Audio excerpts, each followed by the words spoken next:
Good morning, student. In our last video, lesson number 3, I told you about the kinship. Now I am telling you about the second part of this chapter, caste. Caste means social difference. So today our topic is social differences within and beyond. The ideal order was laid down in the Dharma Sutras or Dharma Shastras.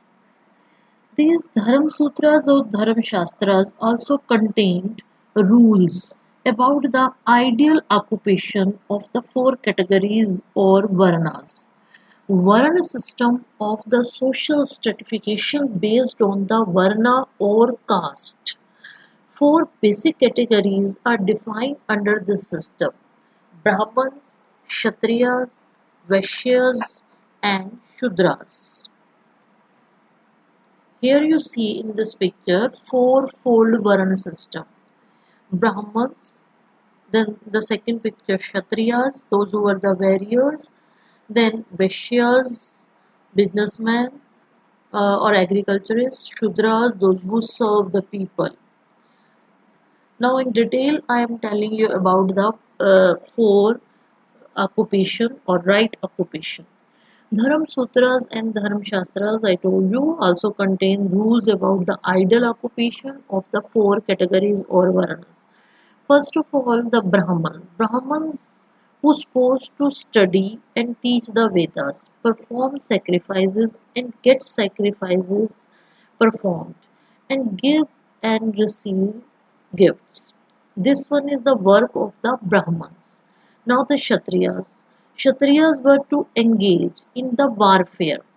They were the warriors, protect people and administer justice, study the Vedas, get sacrifice performed, and make gifts. So this one is the work of the Kshatriyas. Now the Vaishyas.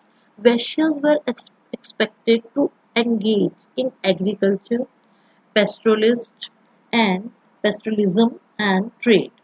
Now the Shudras, I just told you, this they was doing the work like as the serving these three higher or these three varnas, Brahman, Kshatriyas and Vaishyas. Now, student, you open your page number 61. Here you see the source number 6, a divine order.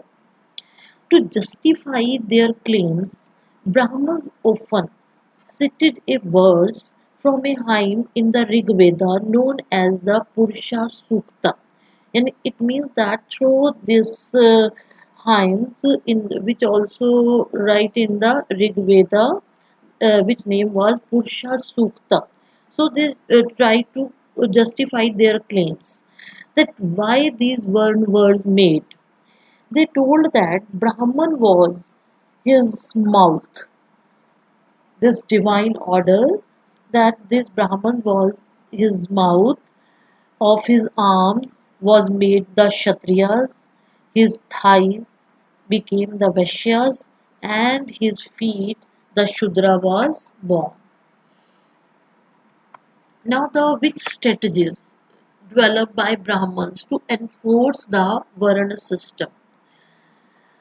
The first, they told the Brahmins told that the Varna order was a divine origin. Just I am telling you about in the source number 6, a divine order. That was the order by the God. The second, they advised kings to ensure that these norms were followed within their kingdom. So they also advised there on that time the kings that all these norms should be followed in their kingdoms. Now the third is that they attempted to pursue people that their status was determined by birth. That in if they born in the Brahman, so they have to doing all these work. And if they born in the Kshatriyas or the Vaishyas, so according to these they have to perform their duties. So these were the strategies on that time the Brahmins enforced the Varna system. Now our next topic is known Kshatriyas king. As I told you that the Kshatriyas were the warriors or they were the kings. According to the Shastras, only Kshatriyas could be kings. But we also saw that known Kshatriyas, they were also the kings on that time. Several important ruling lineages probably had different origins. They were not belonging to the Kshatriyas. And then the social background, if we see the social background of the Mauryas, who ruled over a large empire, has been hotly debated that they were not the Kshatriyas, but after that the Mauryas were the king. The Buddhist text suggested that they were the Kshatriyas, but the Brahmanical text described them as the low region. So the same as it is the Sungas and the Kannavas. They were the immediate successors of the Mauryas and they were the Brahmins. They were also not the Kshatriyas but they were the kings. In fact, the political power was effectively open to anyone who could muster support and resources and rarely depend on birth as a Kshatriya. It means that those who, on that time, those who have the sport or those who have the resources on that time, like as the Mauryans Empire. So that one is not depend upon that their birth, that only the Kshatriyas were the king. Then the other rulers, such as the Shakas. Now I'm telling you about the Shakas who came from the Central Asia. They were regarded as the Malech barbarians or outsiders by the Brahmins.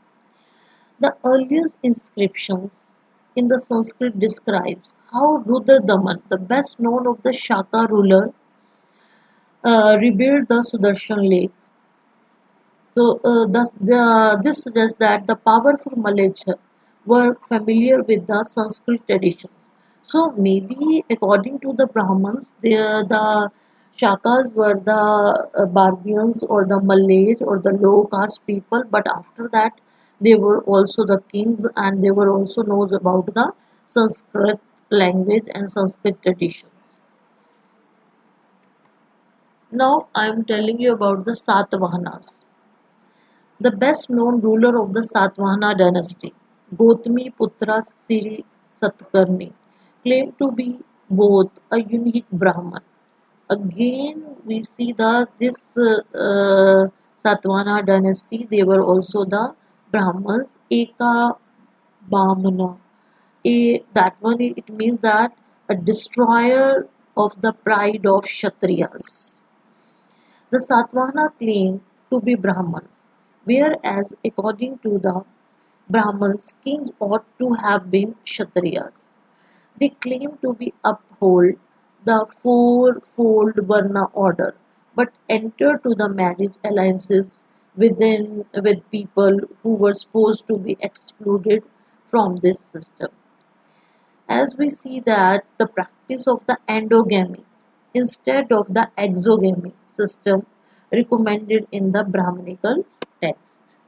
So in this way we see that not only the Kshatriyas but the known Kshatriyas on that time, they were also the kings. Okay, thank you student. Next topic we will cover in our next video.